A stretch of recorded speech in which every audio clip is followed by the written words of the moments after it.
Good morning. Good morning.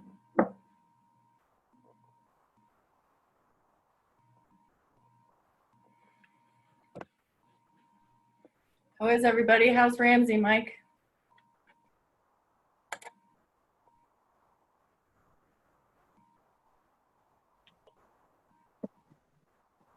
Good morning. Good morning. Hello. Hey, John. I am recording. All right. We're rocking and rolling at Ramsey. Projects are coming along. Good. So if we're here in the flesh, we'll have some nice updates.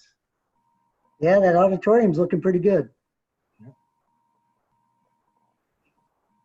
I don't know if I made the best color choices, John. I'm going to take some flack for that, but I think it's good. Oh, well. I think we're all getting in here now. I'm gonna start sharing my screen. Mike, are you talking more paint or carpet? Well, yeah, the carpet is not working out the way I hoped in terms of its look, but the paint too. I mean, paint is easily changed. Right, exactly.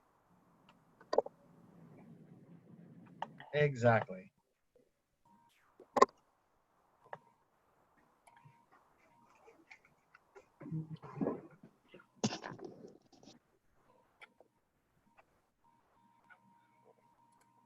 All right.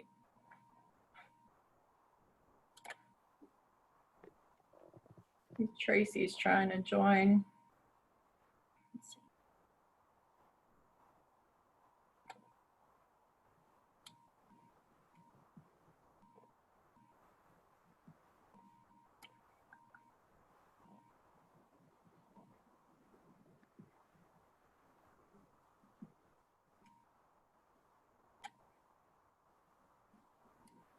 So I know I missed our meeting last Wednesday. Does anyone want to just recap? I saw we put some more stuff into our workbook, but anybody else, any key decision points or conversations that you guys had last Wednesday?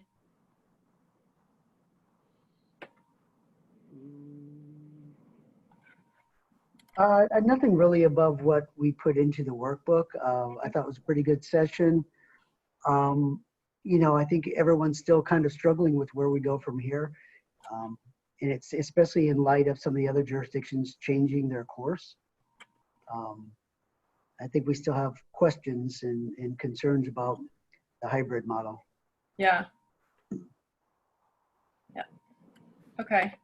Well, we'll get started with ours. You can see in our, I don't know if you guys have your playbook open. They have an example filled out of what their core area is. And so we want to kind of go through ours, and I'm guessing we'll have to flip back and forth to our workbook to talk about the different decision points in order to generate our action items. Before we get started, I just want to reiterate, I know everybody knows this, but you're all on this team so we can share our ideas and have open discussion, and no one's, opinion is wrong. I know too, this is difficult, and this virus and just the state we're in is heavily politicized. And I think we all are here because we're trying to make the best decision for kids. And so I just want to make sure that we have, and I know that we do, but have that common respect among everybody here so that we're able to share all of our ideas. So let's start with what are our criteria for success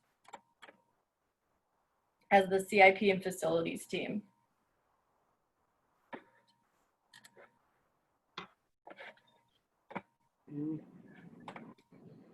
I think in our workbook we had originally put, and this is what I'm kind of seeing.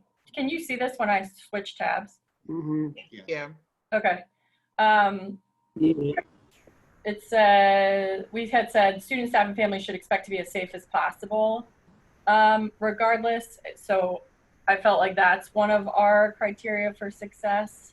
That our facilities and CIP projects continue in their intended schedule, I think would be a key area of success for us.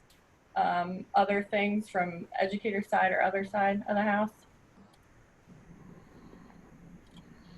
I think that other one, Erica, where it says students will continue. Can you go back to that, flip back to that chart? Yeah, the one, third students will point. continue to make academic progress. Academic, yes, I think Yeah. that's very important. Yeah, I would agree. So I guess it's the way that because I'm trying to be a little bit more specific to our team. So I think it's like making sure that whatever facilities work we have is helping to continue to make academic progress, I guess we can word it. Okay. I found myself thinking about our group, because Dr. Hutchings made the point that it's not just about being safe, it's these other things you think about too. But in some ways, I was thinking from the facility perspective, it really is. I mean, of course, clean means something different now, and safe means something different. But that's the, I feel like that's the bottom line for the facilities. People have to really believe and feel like, and we can prove that we've met the standard and exceeded it when it was feasible. So I thought that conversation this morning about the budget was helpful to keep things kind of in perspective.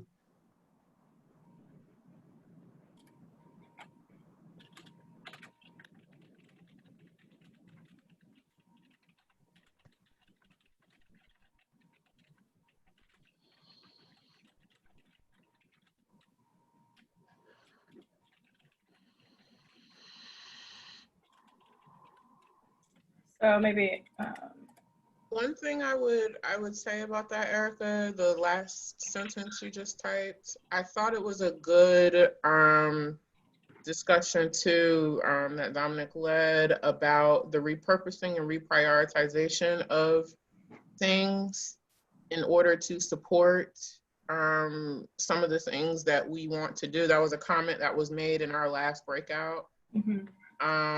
And I really think that is a key, understanding that with, $280 million, we can do a lot of things. We just can't do everything at the same time. And that's the reprioritization challenge. So I don't know how you would want to phrase that with, projects are pursued on time and on budget, because the reality may be that some of our projects are reprioritized. Well, piggybacking off of what Lauren was saying, I think it is important to understand that somehow it was made seem as if we had to pick one over the other.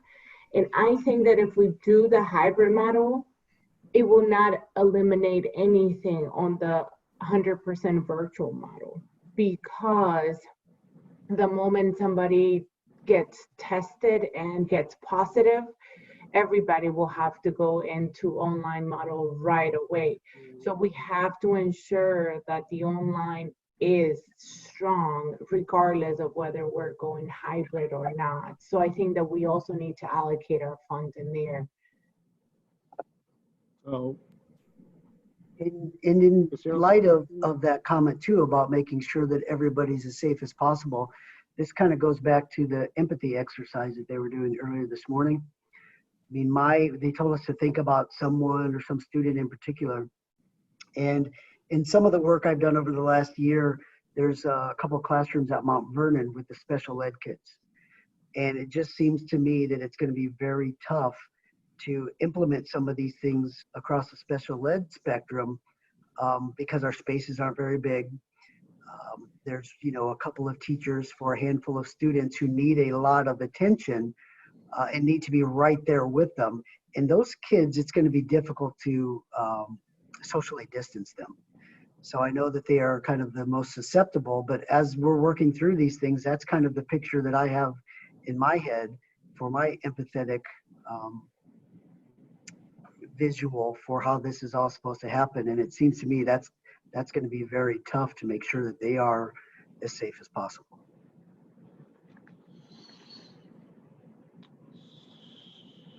And John, just to piggyback on that point a little bit, when I was doing that empathy exercise, I had, at Cora Kelly, we have many citywide programs. We have 3 actually, but I was sort of visualizing a student in that program and also a staff member in that program. And as much as all of our efforts and mission is to support student achievement, if we don't keep staff safe, then that can't be done. And in those programs, first of all, those staff are very hard to find. You know, it is very hard to find staff who are both certified and capable to teach in very highly specialized programs. And so is it equitable to expect them to do more and have greater risk and, you know, potentially lose those staff members? I mean, is it worse for those students to then be out of the building for 2 weeks if there's a positive case? So I think that's important to think about as well. You know, I thought of a student that I have who the digital learning, what we did in the spring was challenging for her, but it was also challenging before we left school. And, you know, her attendance wasn't great. So if we are in school and then have to leave because of an emergency, will she come back? So we have to keep that in mind as well. I mean, we can offer, there could be more supports to help at home, but I think it might be challenging to get these families that have to stop, go back home, and then get them back. It might be a challenge.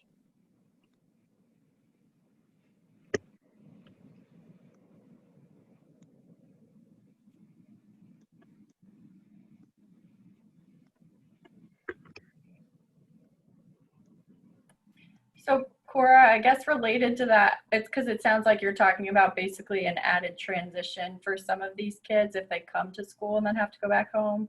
Yeah. And so being like, maybe that's in a way where opening virtually maybe gives us more time to transition into going back to school and hopefully being able to stay in school once we are back. Right, right.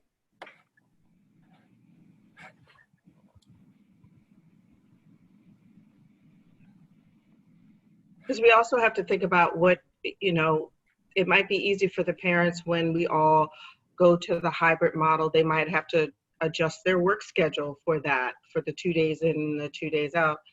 But then if the school shuts down because of an outbreak, then where does that put them?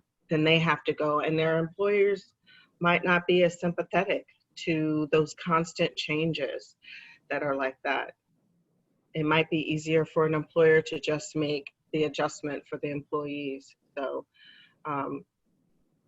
you know, I'm still on the fence. I see some positives about the hybrid model, but I have a lot of questions as a primary teacher about how I can effectively do my job. As someone said, you know, I can't remember who said it, but, you know, working small groups, so close in contact with kids, how do you do that?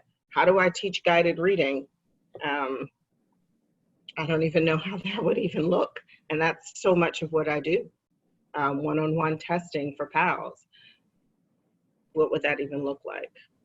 I mean, it may not happen virtual. I don't know how it would even happen with that, but these are the things that are on my mind. And sorry if I took the conversation in a different direction.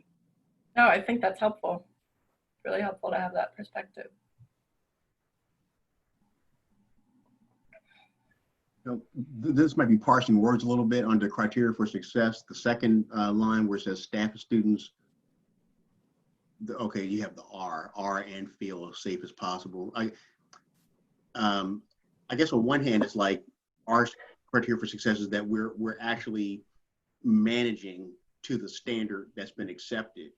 How they feel, I kind of feel like is a different thing. I mean, like we want them to feel safe, and we might, you know, so I think we have an obligation to actually, you know, objectively meet the standard, meet whatever safety standard there is. We would like for them to feel safe, you know, and that's where I feel like I'm parsing words, but they may or may not, you know, just because of what we've talked about the environment, how everybody's learning about the virus every day. And so I think it's two things about we're objectively doing what is required to meet the standard, and then ideally our, you know, staff, parents, students feel safe about the effort that we've taken. I see those as two separate things.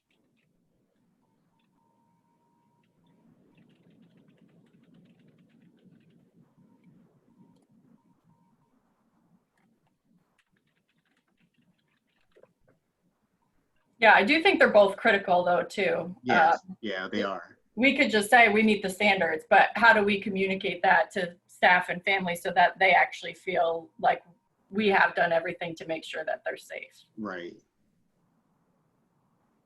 And I think that's a cross-cutting theme with all of this, because the reality is this situation is so new and unfolding, is that staff and families have to make their own decisions about what they're going to choose to do here. And I think with all of this, we just have to be very clear about what the standard is that we are selecting and what the guidelines are and how we're implementing it. I think that's going to be, I know this isn't part of our group, but I think it's important for us to keep in mind that this does, cut themes in terms of human resources. It's going to be very important for them to be very clear about what each role group is expected to do so that people can make their own decisions, because we are not going to be in a circumstance where everyone comes to the same conclusion. Yeah. And I would even say in my own personal circle, just as time goes on and people watch the news and hear more things, parents are just saying, I'm not sending my child to school. I mean, it doesn't matter what anybody picks. I'm starting to hear even in my personal circle, people just making that decision. I'm not gonna do it, so that's why it's being repetitive. That's why I agree. It's like those are two separate criteria that work together and both important. Yeah, I think like Cora said too, like, I know I was speaking with a principal who I know from New Jersey this weekend, and she was saying, I would, because they think the governor is going to call it late and tell them to open virtually. And so they're all coming up with these plans. And so there's just a feeling of frustration among the educators that they're coming up with these plans. And then they think the governor is going to say they have to go virtual anyway. And her point was, not only are families not going to come back to school due to safety reasons, but if you don't really know your schedule, how do you work that out with your employer? And so if you're able to say, okay, either I need daycare 5 days a week, or I can work out with my employer to work from home so that I don't need any daycare and I can keep my child home. I think having that understanding, our families need to make decisions now about what September or October is going to look like for their families. And so if they're able to work it out to do virtual or to keep their kid home, like they've been kind of figuring it out since March, maybe it's better that people know earlier than later. Which is some of the pressure we're receiving, I know. Erica, I think, as long as the decision is just in a state of flux right now, nobody knows what it's going to be of the three options. If you're looking just for kind of an overarching mission statement, I guess technically facilities, is supposed to provide an environment to serve the temporal needs of the staff and students, whatever that might be, whether it's virtual, hybrid, or traditional. I mean, that's kind of it in a nutshell. The facilities provides the environment. Right. I like that statement, Paul, and I think that gets to kind of a piece that I've been thinking about, which is if we are in a fully hybrid model, what possibilities do we have for building access being something that increases equity? And what I mean by that is, for students who, as Cora described, like they couldn't get to school, they were having a difficult time making it there. Could the facilities serve as a location for virtual learning, even if we are not providing that day-to-day hybrid instruction?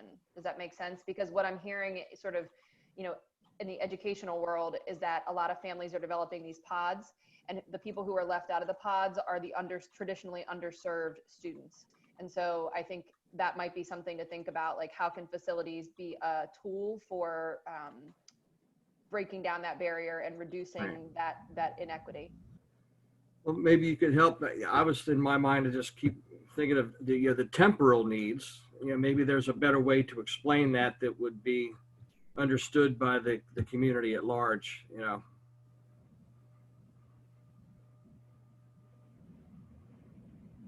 No, I like that statement, Erica. That's fine. Safe, yeah. That was it. I like it too. I like that. I liked all these. The whole discussion was helpful, I thought.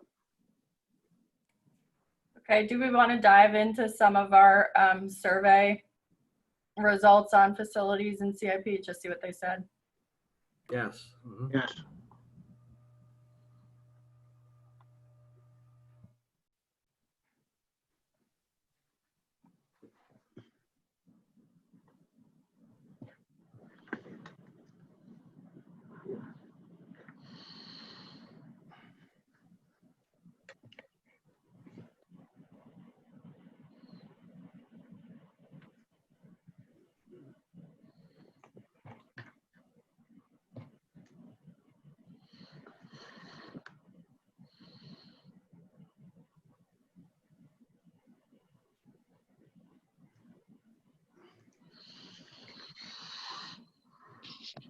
And that first one, it presents a question too. And Paul, you're probably more an expert on this. You know, a lot of our systems sort of work as closed systems, not with a lot of open windows.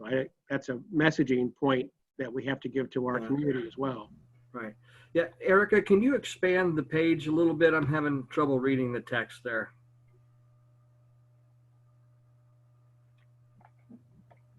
I went too far. Is that better?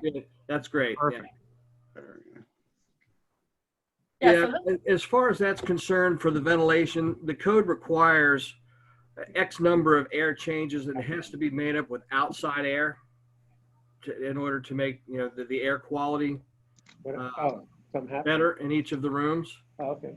Now, you know, operable windows in a classroom, you're allowed to decrease the actual CFM numbers of makeup outside air. It's really kind of insignificant, but from what I've been gathering, you can increase the number of air changes per hour. Okay. You know, typically you have to have, I think it's 35 CFM per person in that room.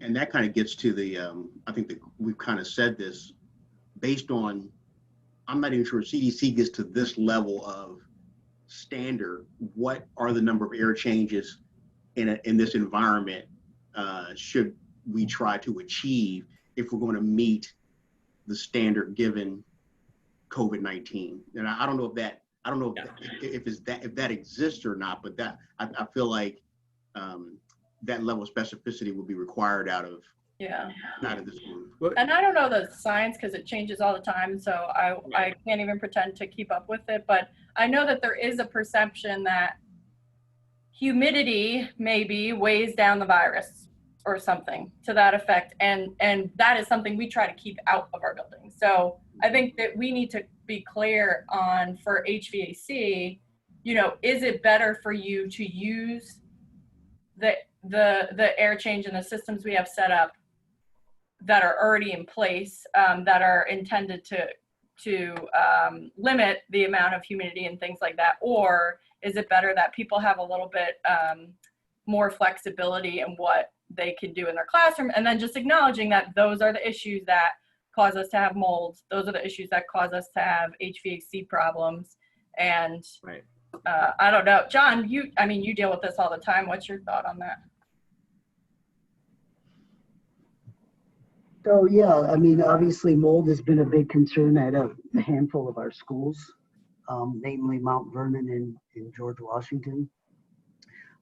So I think that we should probably see if there are some new, is there any new guidance for some of these things for filters and et cetera, et cetera.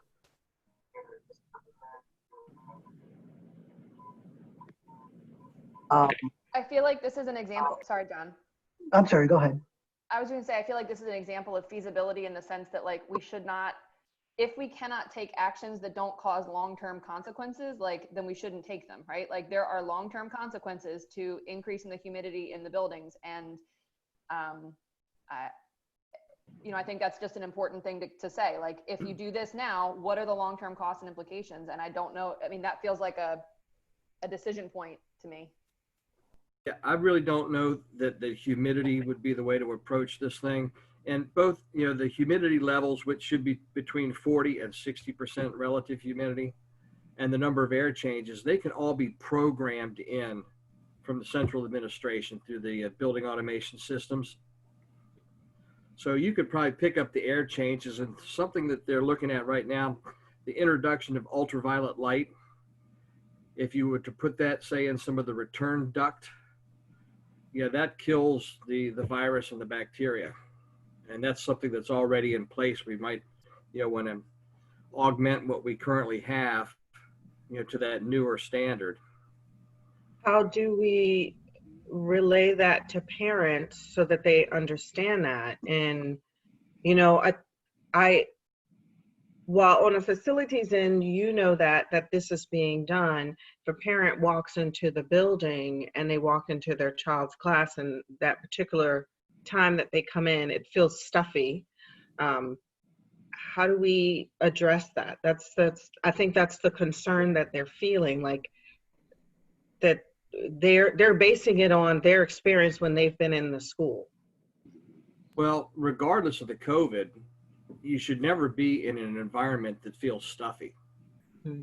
I mean, there are certain design target criteria.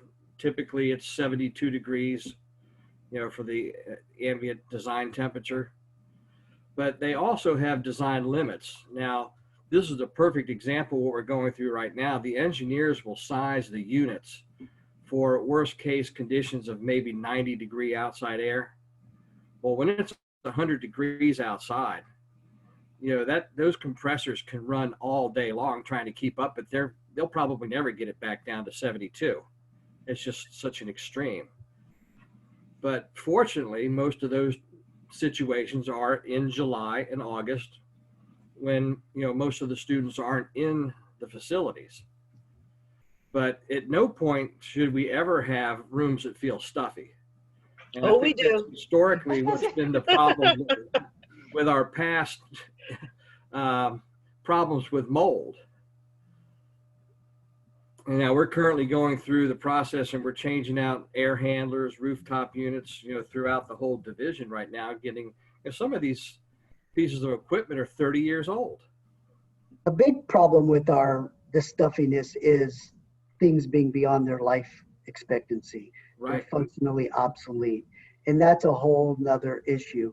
But there really needs to be a range here, because a problem that we've run into, we can't stray too much from our humidity levels and our temperature levels, because that actually causes other problems in the room as well. You'll start to see the ceiling tiles get warped, the glue on certain things on the flooring, etc. The flooring will start to come up. It's been a problem at TC Williams gyms. I mean, these buildings should be within a range. Once we start going beyond that and trying to mess with it too much, we run into problems. Issues that we've had over summers is some schools think that they're saving money by changing the temperature and allowing it to be warmer because nobody's in there. We don't have to keep it as cold. That's just actually not the type of approach we want to take. So we've got humidity levels and temperature levels that we really need to stick to. And I don't think that that's really somewhere where we should diverge. I think more of what we need to do as far as this planning is filters, and possibly, like Paul was mentioning, maybe something like a light that helps kill the virus, etc. But as far as temperatures and humidity, we should pretty much stay with where we are. So that'll be a critical point of communication, because I know between staff and parents, they even parents I know outside of Alexandria are like, well, they better be able to open the windows in my kid's classroom. And that, just communicating that is not necessarily the best thing to do, Right. or won't help. We'll need to communicate. Yeah, most of the time, the parents wouldn't be aware that they're bringing outside air into the occupied space through the ductwork. It doesn't necessarily have to come through a window. But I mean, that's just what Kurt was talking about in the earlier meeting in the chat there, was just, some communication with the community. And, we can explain it in layman's terms to let them know that we're trying to create the correct environment, within the space there.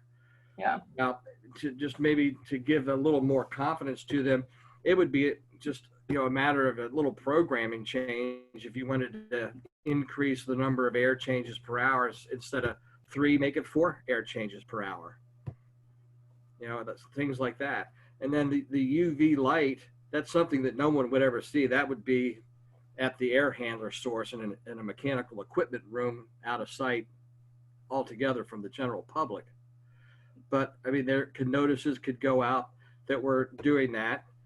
The filters, if they're in the process of changing them monthly, we might move that up to every 2 weeks.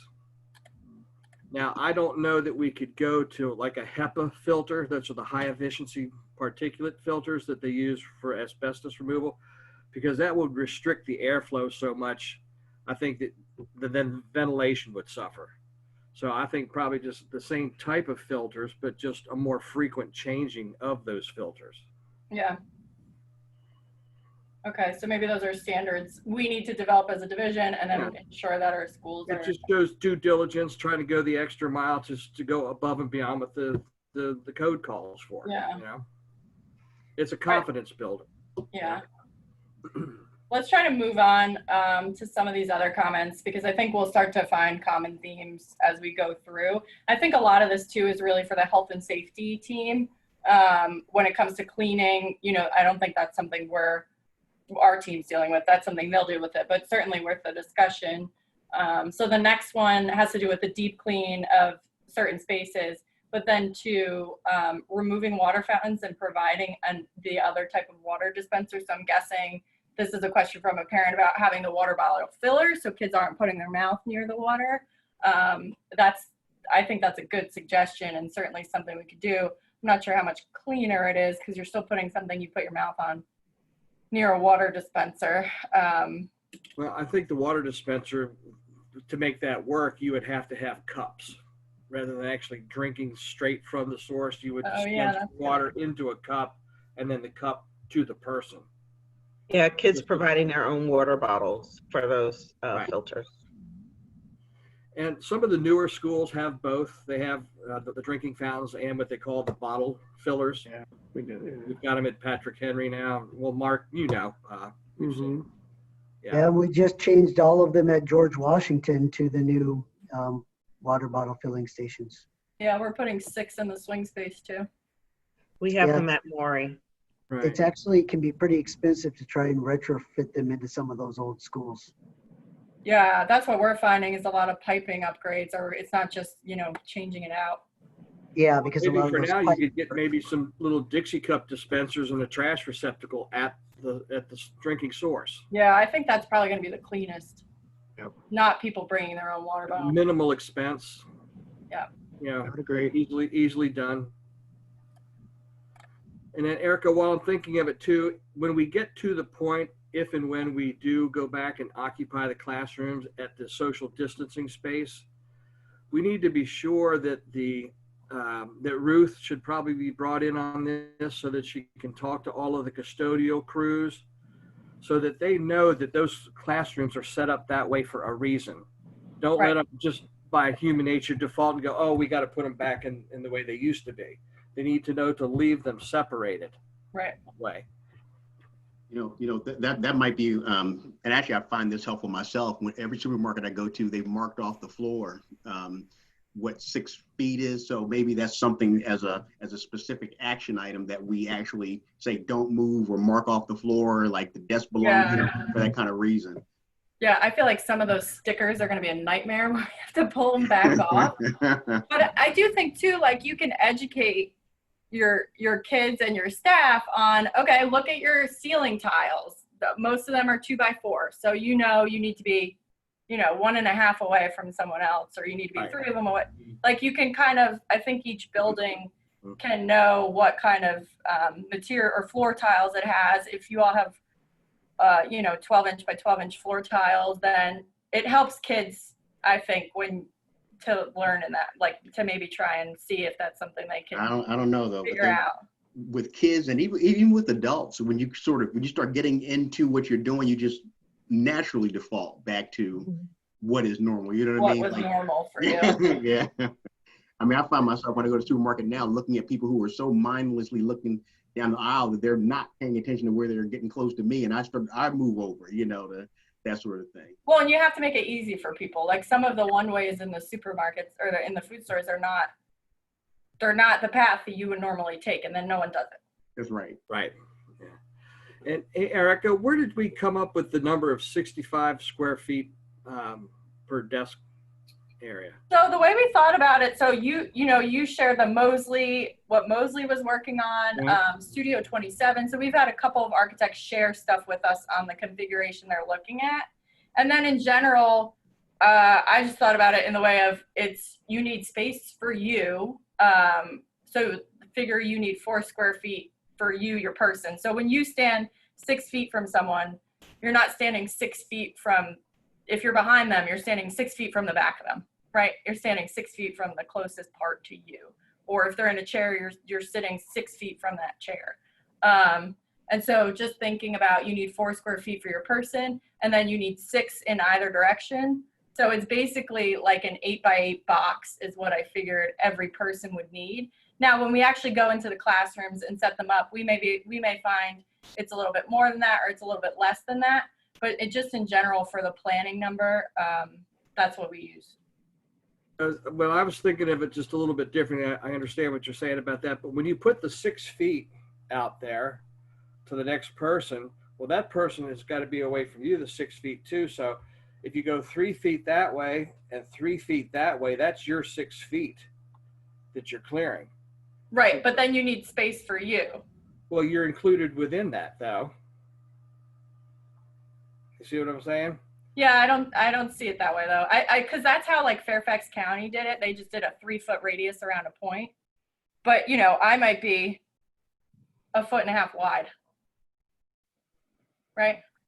Yeah, whatever it is, yeah. You're not a discrete. Mark's laughing. Right, Yeah, right. maybe I'm more than that, Mark. I don't know. No, but you're overestimating that. But I do agree with you, Paul. And then when we actually get in the classrooms to set up, I think we just didn't want to shortchange ourselves too much. Okay. Um, Yeah, that's definitely erring on the high side. Right, be Which is conservative. Be Right. very conservative, yeah. Yeah, and most of Mosley's sketches, it looks like a honeycomb, like hexagons. Yeah. Right. They kind of did the triangle, which is going to be probably the most efficient. I've seen Studio 27 sent us one that's more like a U orientation of desks. So and each classroom will lend itself differently to a different orientation. But then you also have to think about your pathways through the classroom and things like that. So I feel like it's a purely academic exercise, and when you actually get into a classroom Right. with kids, like you're gonna need 65 square feet per kid to flex the actual orientation of the space. right. I mean, and kids, if we can't get adults to not walk down the pasta aisle the wrong way against the arrow, like Right. I like to think that kids are smarter than adults sometimes, but Yeah. Or more compliant anyway. Better at following rules for sure. And then Erica, when we got the information last week, TW was highlighted because of the overpopulation that we have in our school. Do you think that this will be feasible at GW, or do you think that this won't? I think a 50% model, 50% capacity model will not be feasible at GW if we want to maintain social distance. Agreed. Yeah. And I think all the secondary schools, like one of the things we're talking about in the scheduling meetings is, are they going to continue to have the schedule where the kids change classes every block or every period, because you can't fit those kids in the hallway, and really it reduces your capacity to do that too. That would be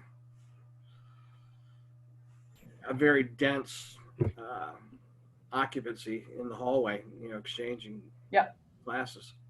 Yeah, so that's going to be, to me, the same thing like for our playbook. Where is it? Here it is. Like for us, I feel like a lot of our work is going to be defining the guidelines, and then at the building level, it'll be working with and obviously the facilities team and others at central office can support the schools, but creating okay, here's how we're going to walk in this hallway. Here's how the classrooms I have to change, kind of implementing those division-wide guidelines within each school will be at the school level. Okay.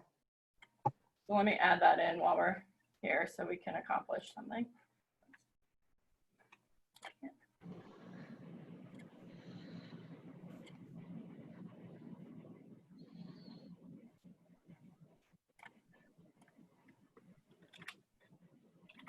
And Erica, will you give us like a directory path to be able to find this document here? Yeah, I'll send after our this today, because we're going to be working on the same stuff Wednesday too. I'll send all of these so you guys can jump in and add or whatever you need to do. I can't zoom in more on this. I don't know what I did.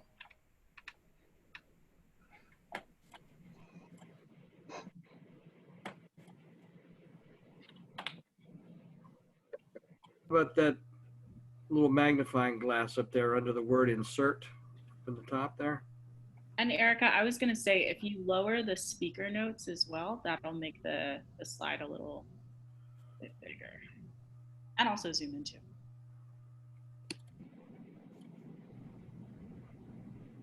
Yeah, I'm trying to do the arrows pop up or what do I?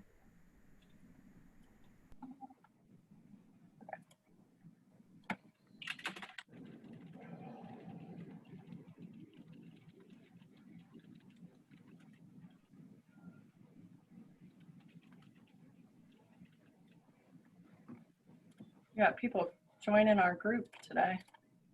And Erica, do you know, did they survey the principals to see which spaces within each of the respective schools that they would feel comfortable to be used as auxiliary classroom spaces? So I don't think we've gotten there yet, but I do think that we have just about, there's a few spaces missing, but we have a database of just about every space. So we can send that to each individual school, and when they're developing their own plan, can decide how they want to use their spaces. Okay. Like if they know for some of those citywide classes at Cora Kelly, if those students maybe we don't think are going to be able to stay in their one designated area, maybe need more space, then maybe Cora Kelly looks at using its cafeteria or something like that for those uses.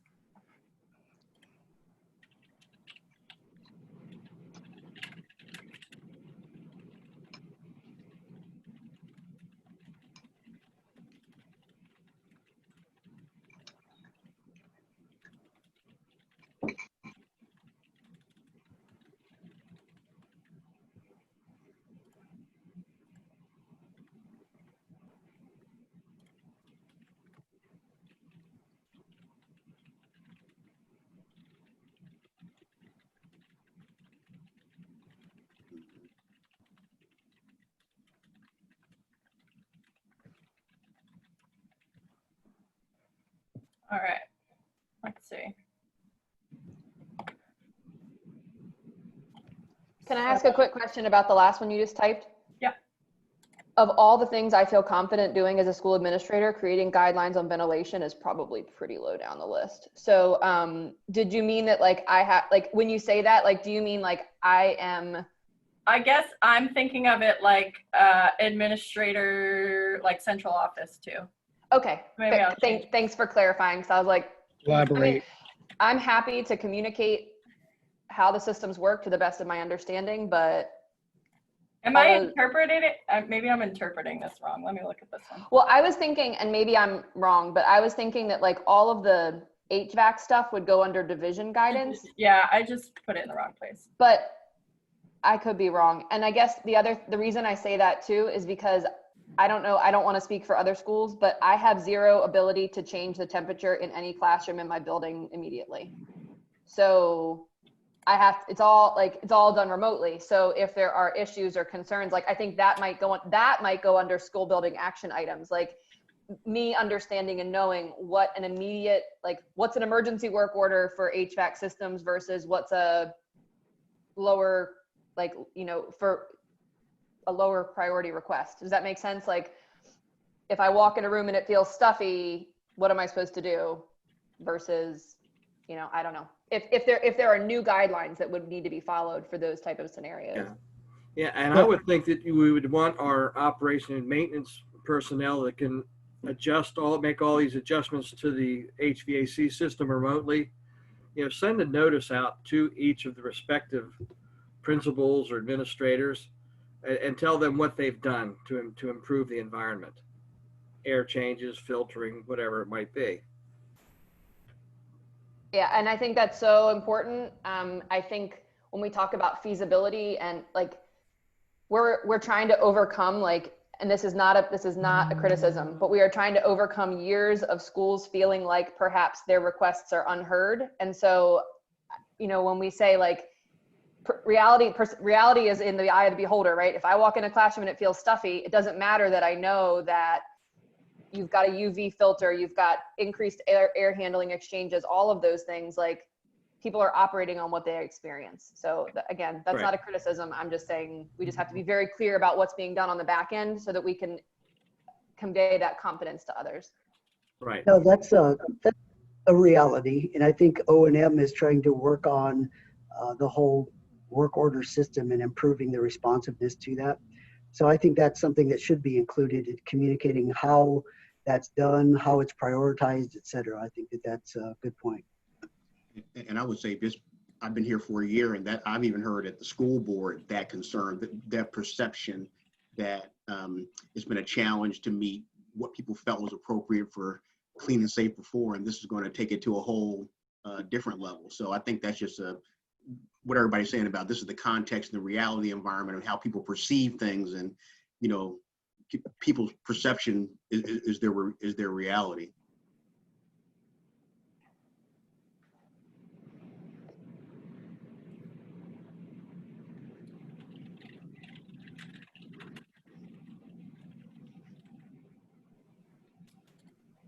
All right.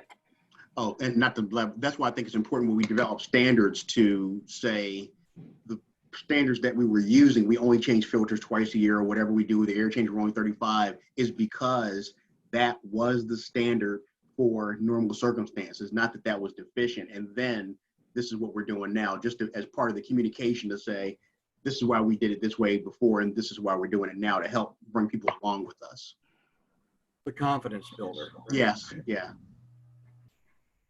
Or maybe to the point that Lauren made, it helps with understanding why we were before, what we understand now, and then what we're trying to do going forward.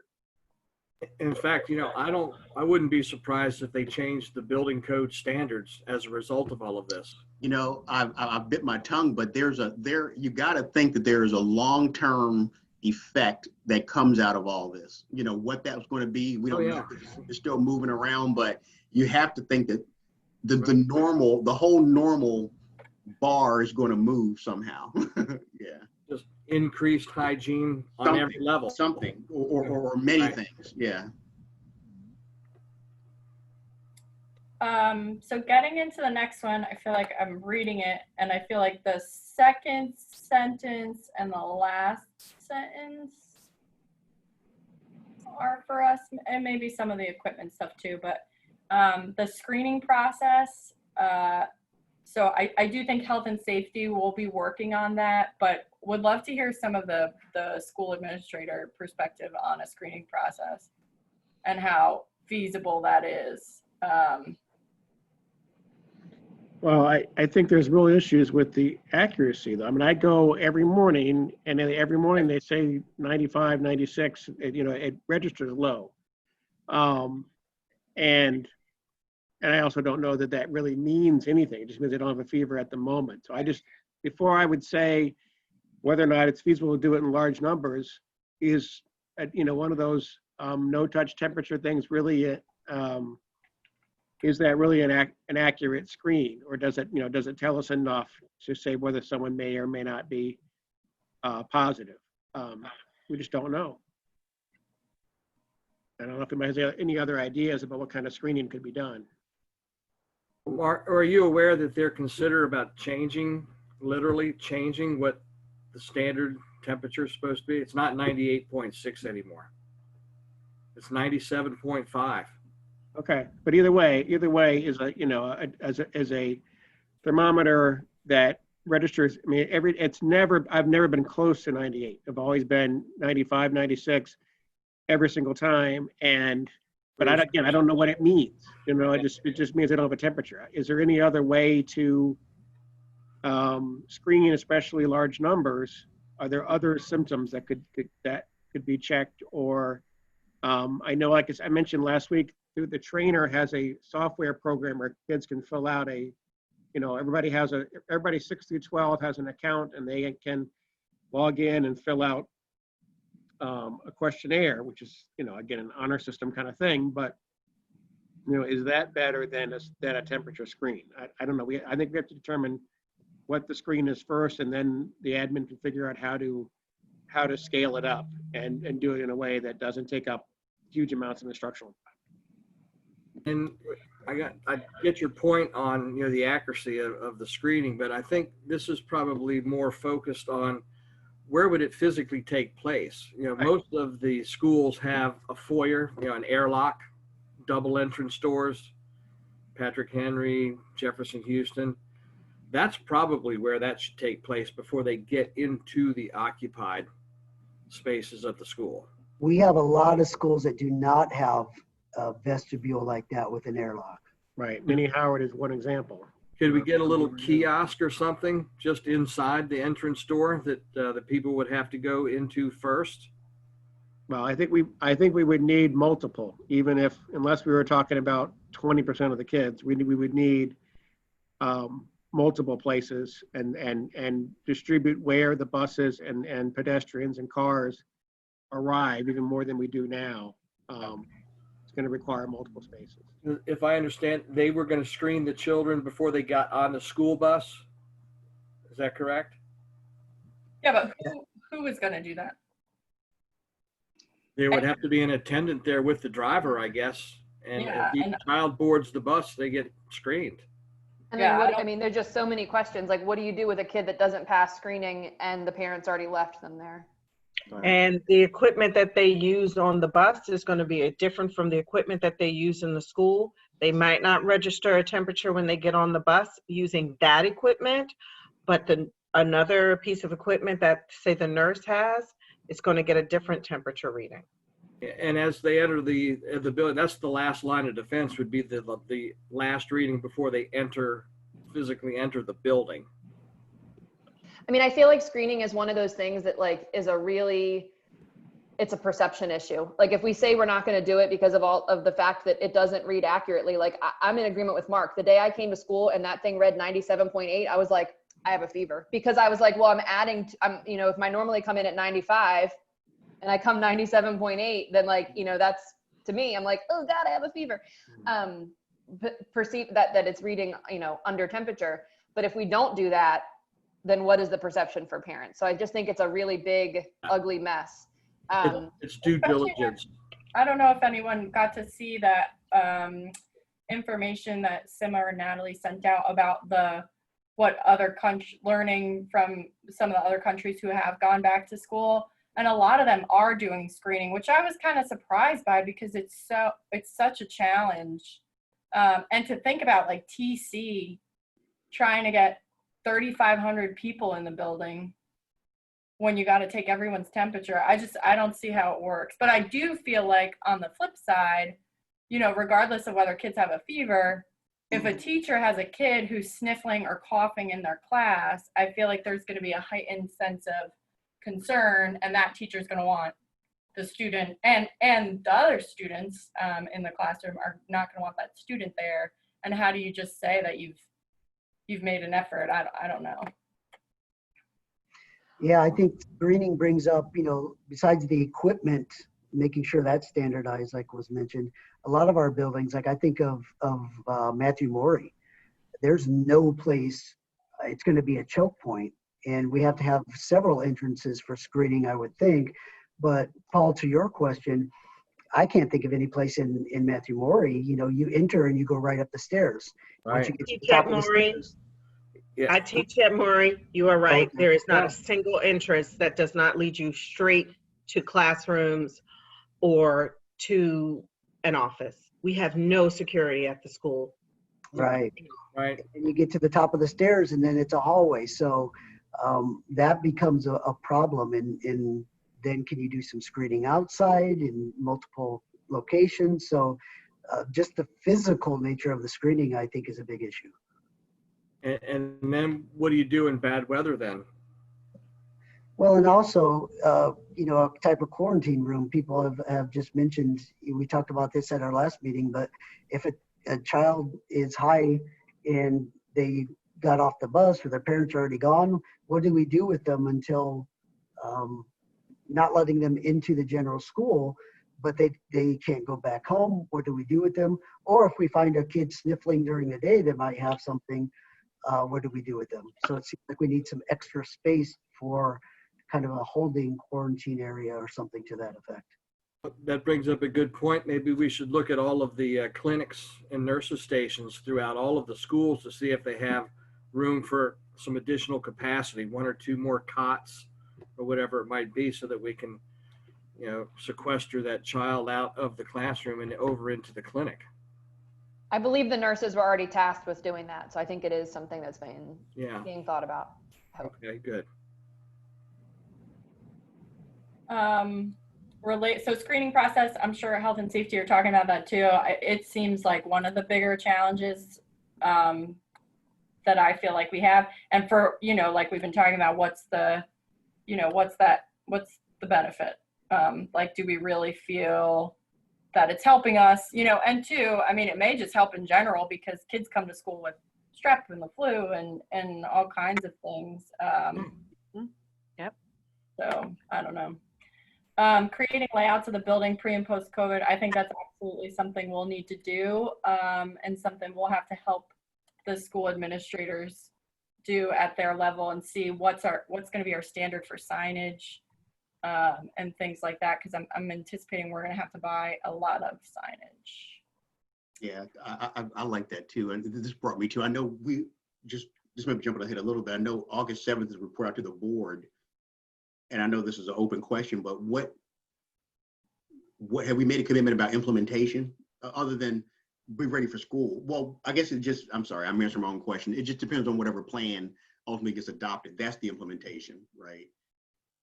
Right. And I mean, I think August 7th, if we're trying to open September 8th and, we're not purchasing things before that, we're going to be in trouble. Yeah. Yeah. My mind just went right to, okay, how long would it take to do this? How long would it take to do this? Figure this out, figure that out, and actually do it. I went there just for a second. Yeah. The implementation process is going to be time consuming. Yeah. I mean, if we're just in the early stages of developing, the plan of attack. Right. Well, I'll reserve my opinion on it. I did all that just in that, taking you all through my thinking out loud. I just went there like just now. But Dawood, I think you were right on target about what's going to be the new standards. Yeah. I think like what Erica was saying, if a kid has strep or something, they're going to have to be sequestered. You can't let them, the whole hygiene level is going to be elevated for everything. That's right. So the next thing is procuring equipment. Again, a lot of this health and safety, but I do think, so one, because we're also the CIP team, just thinking about our funding, and when we talk about reprioritizing projects, maybe we have to get rid of a project on the CIP side in order to purchase whatever it is, screens or, standing separators that we could set up. I think that is something we'll have to think about, and we'll have to look into what products are out there. Same for outdoor teaching. What can we purchase or how can we help support outdoor teaching and learning? Like what is needed in order to do that? Do we have any handle on what the school of thought is here? Are we going to have the students wearing masks? So that's a good question, and that relates to the social distance, because the VDOE guidelines basically say you do the 6 feet distance in the classroom so that they don't have to wear masks. But I'm anticipating every teacher will think that their students are going to be in their classroom wearing their masks. Okay. And if they are wearing masks, do you want to have these plexiglass separating panels? I mean, that's just more multiple surfaces that have to be cleaned. And also just a landing area for germs and bacteria. Yeah, and then, you know, what if there are teachers that are enforcing that you have to wear mask thing when others aren't? So like, what is? And would they wear masks throughout the course of the day? That was my question. What is going to be the time of that they'll be in school? Are we looking at a full day or some type of modified schedule? Because that really dictates how long someone can keep that mask on. That's or right. not have the mask on. That is true. We need to be cognizant that when you're wearing a mask, you're inhaling carbon dioxide. And that's not a healthy thing. So that was one of the questions I asked. We were in another team one time and we were with a doctor. And so that was one of the questions I asked. I said, how, because, you know, we're fighting misinformation in this country. And so I asked, is there a study or something that says that it is harmful to wear the mask for a long period of time? And he said that there aren't any studies saying that that is the case. So as of right now, no, there's no harm in wearing that mask for long periods of time. And he went ahead and explained how the doctors do it all the time and, you know, that they're okay. So now I see a problem with a child, especially in the elementary school, being asked to wear a mask when they have been at home not wearing masks. So, you know, this is definitely going to be a problem. And then, you know, what if they're fighting over masks? What if they're forgetting masks? I mean, this is just, I think we're opening a can of worms here. Yeah, and those masks are restrictive. They do restrict your breathing. So what about a kid that has breathing issues or breathing problems?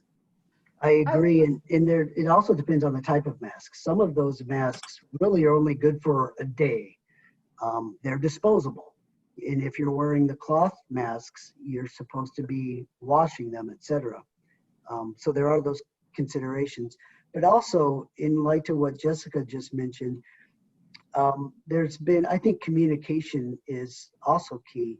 So I think that it will be, I think that's a very good point, that all of a sudden kids are going to be asked to wear these masks in the schoolroom when maybe they haven't been at home.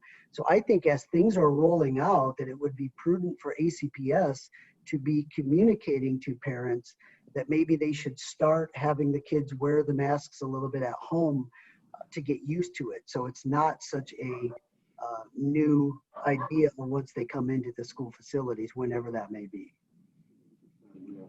I think that's a great point, John, and I think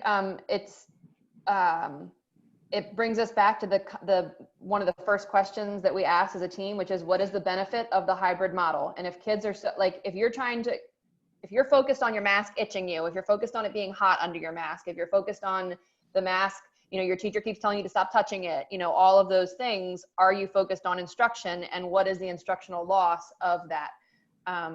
Which is possibly not insignificant. Yeah, I just think that it would be part of our communication plan, rolling things back, that maybe telling parents that, you know, for a couple of hours a day, as the kids are doing certain things, maybe as they're watching TV, they need to be wearing the mask at home just to get them ready. So I think that that could be something that kind of becomes part of our communication effort as things are rolled out. And then another thing that I was thinking as well is, you know, when we are going to be allowing the students to come into the building, how long would it take for everybody to come through if we're going to be screening them? So like Lauren said, what is the benefit of having the children in the school? And then if we're going to take 2-3 hours for them to come into the building, that right there, we've lost 2-3 hours of instruction. And then we're trying to get them, and they can't not go into the gym. They cannot go into the cafeteria. They have to go into the classrooms with the teachers. So then, you know, like Lauren said, how much time, how feasible is to have these kids coming back? Are we really going to make a difference? Are we going to have the time with them that we need for us to make a difference in their learning? And perhaps the answer is no. I would piggyback on that because one of the things we saw on the slide was plexiglass in the cafeteria. So we know that we have to get the children into the cafeteria for breakfast. Then they have to get the food back to their classroom to eat. And then we have to do it again for lunch and then bring it back. So yeah, we're losing a lot of time. We'll be losing a lot of instructional time with the transitions and with the safety guidelines in place. So is it really, you know, we'll have all those things in place if we have to, if we go towards this hybrid model, but, you know, we are losing a lot of instructional time with that. And we can tell the parents, you know, this is our schedule and we'll be in school this time, but they have to have a clear understanding. A lot of that is going to be transitional. We're going to lose a lot of learning. I agree. I think that's right. I think it's inevitable that that's going to be what the case is there. But, one thing that we didn't talk too deep about, but that I thought about just based on looking at some of the CDC guidelines about clothing and just thinking of going into the colder months with younger kids. What do? You know, how do you control, you know, them taking their clothes off and storing their clothes? Is there going to be some sort of process that we, you know, spray their clothes down and they have to be in a specific room for a specific amount of time before they're allowed to go in the classrooms? I think that goes into strategy and planning of how this would happen, but that is a consideration as well from what I'm seeing. You know, the CDC does recommend, you know, timing and temperatures of washing your clothing and all of those things. So that would probably be very difficult to manage with little ones, little babies. So. Yeah, and you know, when we make all of those things kind of requirements or mandates or whatever it may be, and may have some families who don't have a washing machine at home, and so they can't wash their masks every day, or they can't, you know, provide their student with whatever type of clothing it may be, or they might not even be able to provide them with a mask. Right. And we have to provide them. Yeah. Right. So it's 11:02. I want to be respectful of everybody's time. I'm going to send the links out for the playbook, the survey comments, and our workbook again so that everybody has them. We're going to pick this up again on Wednesday and keep working through it. And I think that's all I have. Any last comments for anybody? do you happen to know, has anybody looked at just some of the historical background on split shifts? I know people have brought it up because we had that a lot, you know. Oh, yeah, it's very common. Yeah. Fairfax County all the time. Yeah. Because to me, it's looking like, you know, the capacity of the physical capacity of the building is going to limit the number of students. And we might end up having to do split shifts, which might be good for the conversation we had about the time wearing a mask. If it's a shorter school day, that might be more palatable. Agreed, Paul, I agree. Yep. I agree too. Okay. Well, I think that is part of the schedule. I think with the hybrid schedule that they're looking at, it is kind of like a one day, like Monday planning, AABB. But what actually happens with that AABB, I know they're talking about having our citywide programs maybe come every afternoon, or how those actually could look on the day-to-day, or the schedule, the actual time that they are, might be a little bit different. So we'll have to see what people come up with. But thank you all. And like I said, I'll send those links out. Please feel free to add in, and I'll see you Wednesday. Hey, thank Okay. you, Erica. Thank you, Eric. Hey, Erica, I have a quick non-cross-functional team question. Sure. What's up? Are you joining us at TC tomorrow? We need to get a head count. I don't think so, but I'm on the list permanently, so don't worry You don't about have to do that. Okay, cool. All right, thanks. Okay. See ya. Erica, Oh, yeah. enjoy the Nationals. Oh, thanks. I'm gonna try. There's a rooftop bar where you could see home plate. Yeah. I'm gonna try. Harper did us in the other day, didn't he? Wait, what did he do? I don't even know. Hit a 3-run home run. Oh, he did? Yeah, we lost. Wait, but when? I thought it starts Thursday. Isn't it opening day? It was an exhibition game against. Oh, okay. Yeah. So. Yeah. Scherzer didn't look too good. Yeah. Yeah. Oh well. Enjoy it when you can. Yeah, I'll try. All right. Send you a picture if I go. Bye. Bye.